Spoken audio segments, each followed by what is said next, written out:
Mau menyaksikan kajian Buya Yahya tanpa biaya internet? Segera pasang parabola Al-Bahjah TV di rumah Anda. Bebas biaya bulanan dan tanpa koneksi internet.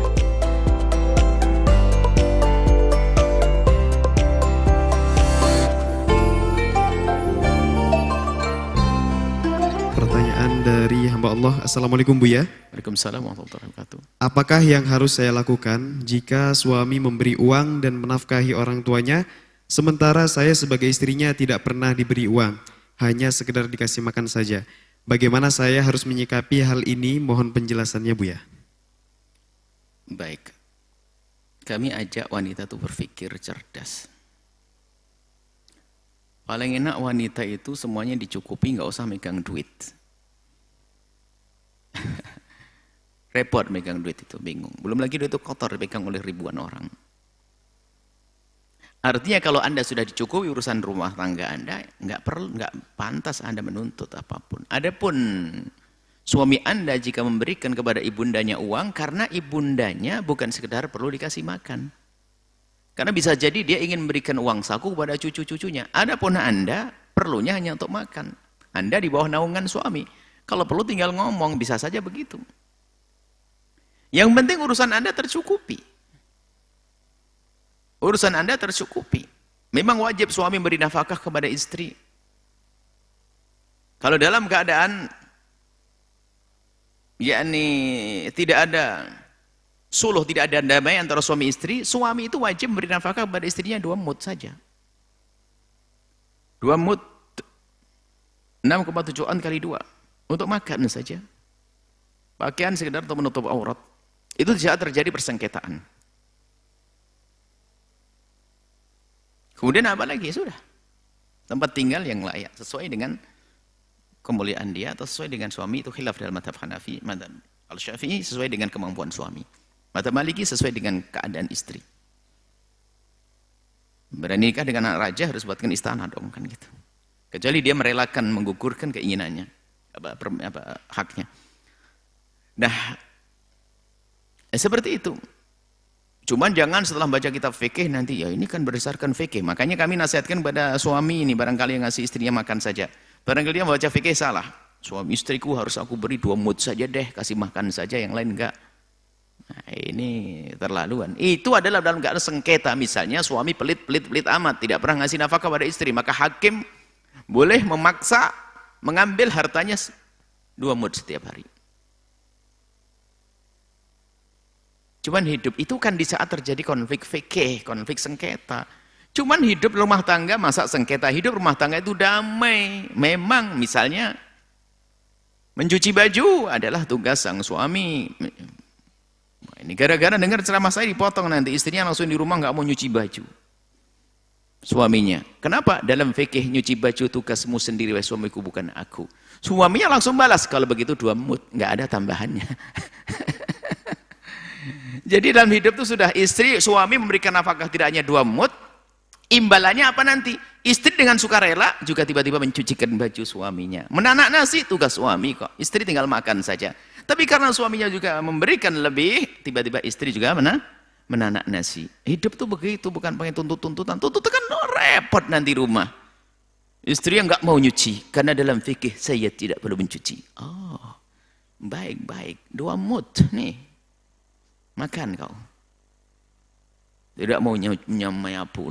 Itu adalah, nah, kenapa di kitab fikih disebutkan begitu? Kitab fikih itu ada fikih itu menyelesaikan problem sengketa, tapi di sana ada fikih yang lebih tinggi lagi dicampur dengan akhlak namanya suluh, damai.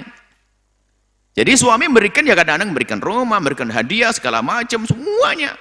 Nah ini dalam irama memuliakan seorang istri. Istrinya juga tahu diri, masya Allah, melayani suami bukan hanya sekedar mohon maaf di atas ranjang, tapi semua dilayani. Kenapa?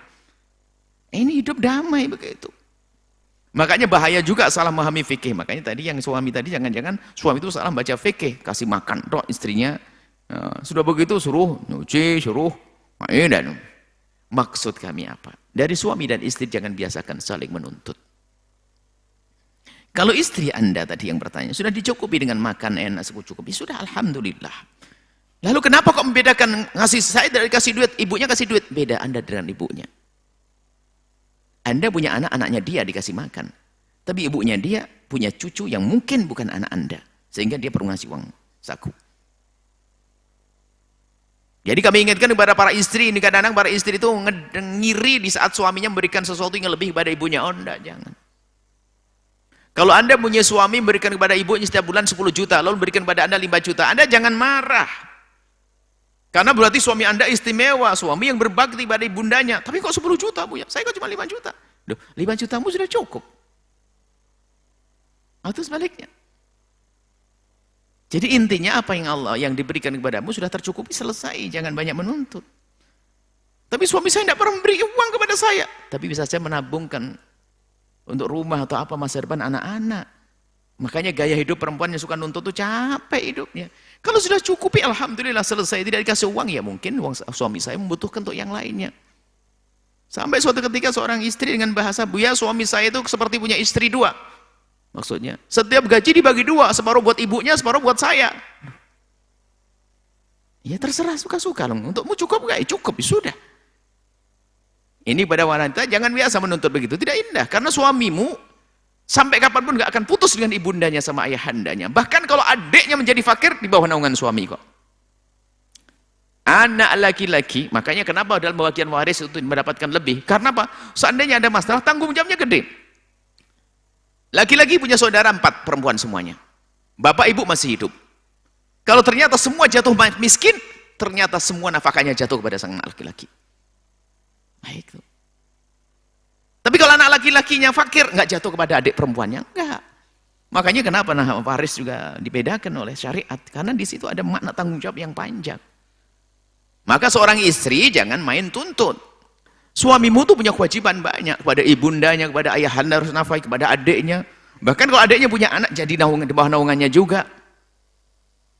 Ya itu. Di sisi lain, wahai para suami, kalau sudah sama istri jangan pakai hitung-hitungan amat deh, pelit pakai 2 mut, ini kelebihannya, ini. Hidup yang indah, suami pelit banget. Ada seperti itu, beli nasi bungkus, pulang ke rumah 1 makan sendiri ngadep ke pojok kamar. Istrinya tidak dikasih. Ada begitu tuh, kok teganya. Yang salah sang istri, kenapa mau nikah dengan dia? Orang pelit begitu. Cuman ada kadang orang semacam ini ya. Jadi kami himbau kepada para wanita, jangan banyak menuntut. Yang penting sudah dicukupi, alhamdulillah. Adapun suami, uangnya kemana? Bisa jadi mereka adalah seorang yang sangat baik sehingga membantu saudara-saudaranya. Mungkin untuk pondok dan sebagainya. Yang penting Anda kecukupan, sudah tercukupi, selesai. Makna tercukupi ya bukan harus standarnya orang kaya ini. Pokoknya menurut kampung saya wajar tercukupi. Saya tidak kurang makan. Selesai. Wallahu a'lam bishawab.